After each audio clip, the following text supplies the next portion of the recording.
안녕하세요. 건강디자이너 민원장TV 내과 전문의 민미심입니다.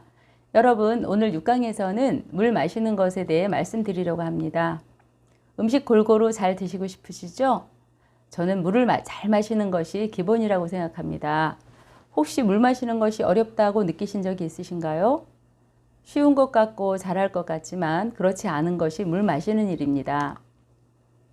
우리 몸은 체중의 60에서 70%가 물로 이루어져 있습니다. 저는 식도부터 항문까지 길을 몸속 물길이라고 표현합니다. 물길에 일정량의 물이 흘러야 여러 가지 양분의 흡수와 배설이 원활하게 이루어집니다. 또한 혈액 내, 조직 내, 세포 내에 필요한 만큼의 수분이 유지되어야 정상적인 신체 기능이 유지가 됩니다. 우리 몸의 다양한 기관들이 컴퓨터보다 더 정확하고 유연하게 작동하기 위해 물은 제일 중요한 물질인 것입니다. 그럼 물은 하루에 얼마나 마셔야 할까요? 물의 하루 섭취량을 계산하는 방법이 여러 가지 있지만 대략적으로는 몸무게의 3배 정도의 양을 추천하고 있습니다. 예를 들어 60kg이시라면 하루 1.8리터의 물을 마시는 것이 좋습니다. 200cc 정도 물잔이라면 8잔 내지 9잔 정도 마신다고 보시면 되겠습니다. 운동 전 2시간 전에 400cc나 500cc를 한꺼번에 마신 이후에 운동을 하는 것이 좋다라는 얘기가 있기는 한데요. 그런 경우는 개인의 몸 상태에 따라 다르므로 무리가 가지 않는 양을 마시는 것이 좋습니다. 여러분, 혹시 운동 후 심한 갈증으로 찬물이나 얼음물을 갑자기 마시고 두통이나 복통을 경험하신 적 있으십니까?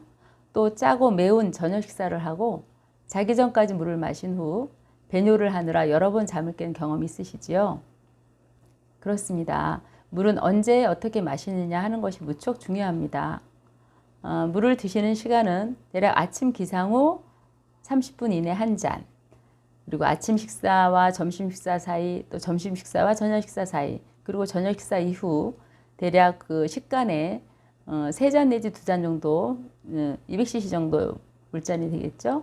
나누어 드시면 대략 낮 시간 활동 중에 한 6잔, 7잔 정도 마실 수 있습니다. 그리고 가급적이면 취침 시간 이전, 즉 1시간 이전을 마무리해서 마지막 물을 드셨으면 좋겠습니다. 대장내시경 검사를 받으시는 날 위내시경 검사도 함께 받기를 원하시는 분들이 많이 계십니다. 대장내시경 준비를 위해서는 검사 당일 새벽에도 물을 많이 드시게 됩니다. 그런 경우 위내시경 하면 위 저부에 유난히 위액이 많이 고여 있고 위점막도 부어 보이는 것을 종종 보게 됩니다. 즉 많은 양의 물을 단시간에 드시면 위에 부담이 된다는 것을 확인할 수 있는 경우입니다. 물을 달고 맛있게 먹을 수 있으면 참 좋겠지요. 많은 환자분들이 물 먹기가 힘들다, 물이 목에서 안 내려간다 하는 말씀을 하십니다. 특히 아침 기상 후 후두 부위가 마른 것 같고 목이 칼칼하다고 느낄 때는 물 삼키기가 불편할 수 있습니다. 이런 일은 밤새 위 운동이 식도 운동을 방해한 결과입니다. 미지근한 물 한두 모금을 입안에서 혀로 움직이면서 천천히 넘기도록 하시면 좋습니다. 그렇게 3, 4회 드시면 목 부위 느낌도 나아집니다. 그리고 위를 식사 전에 적당히 미리 워밍업 시켜주는 결과가 됩니다.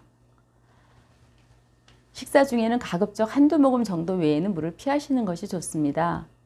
식사 중 물을 자주 드시면 음식량과 함께 부피가 늘어 위의 연동 운동에 부담이 될 수가 있고 위액 내 소화 효소들의 작용을 떨어뜨릴 수 있기 때문입니다. 식사와 식사 사이, 즉 식간에는 편하게 가볍게 물을 드시면 됩니다. 운동 직후 찬물을 급하게 마시면 위경련을 일으킬 수 있으므로 반드시 미지근한 물을 드시는 것이 좋습니다. 오늘은 우리 몸에서 제일 중요한 구성 물질인 물을 언제 어떻게 먹을까에 대해 알아보았습니다. 물맛이 달게 느껴지고 물이 목으로 잘 넘어가야 위식도 건강, 즉 내장 건강에 좋다, 속 건강에 좋다라고 생각할 수 있습니다. 건강의 지름길 민원장TV와 함께 건강하게 생활해요. 속을 보면 삶이 보인다. 여러분, 다음에 만나요.